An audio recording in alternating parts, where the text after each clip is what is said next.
Albert Einstein once said, everybody's a genius, but if you judge a fish by its ability to climb a tree, it will live its whole life believing that it is stupid. Ladies and gentlemen of the jury, today on trial we have modern day schooling. Glad you could come. Not only does he make fish climb trees, but also makes them climb down and do a 10-mile run. Tell me, school, are you proud of the things you've done?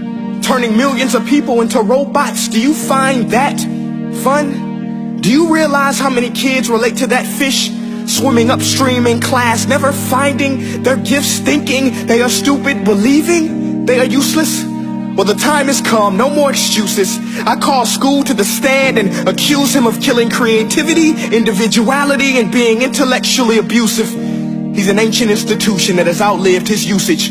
So, Your Honor, this concludes my opening statement, and if I may present the evidence of my case, I will prove it. Proceed. Exhibit A. Here's a modern day phone. Recognize it? Here's a phone from 150 years ago.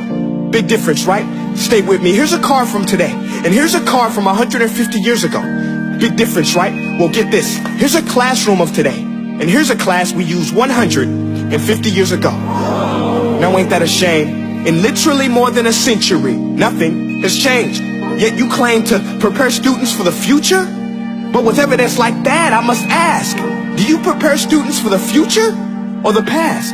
I did a background check on you and let the record show that you were made to train people to work in factories, which explains why you put students in straight rows, nice and neat, tell them sit still, raise your hand if you want to speak, give them a short break to eat, and for 8 hours a day tell them what to think.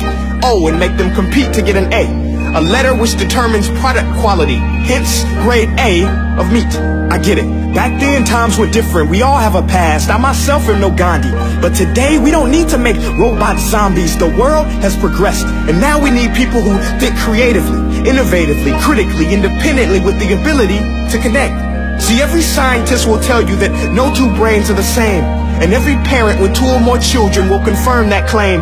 So please explain why you treat students like cookie cutter frames or snapback hats, giving them this one-size-fits-all crap. Watch your language. Sorry, Your Honor, but if a doctor prescribed the exact same medicine to all of his patients, the results will be tragic. So many people will get sick, yet when it comes to school, this is exactly what happens, this educational malpractice, where one teacher stands in front of 20 kids, each one having different strengths, different needs, different gifts, different dreams, and you teach the same thing the same way? That's horrific. Ladies and gentlemen, the defendant should not be acquitted. This may be one of the worst criminal offenses ever to be committed. And let's mention the way you treat your employees. Objection. Overruled. I want to hear this. It's a shame. I mean, teachers have the most important job on the planet, yet they're underpaid? No wonder so many students are short-changed. Let's be honest. Teachers should earn just as much as doctors, because a doctor can do heart surgery and save the life of a kid.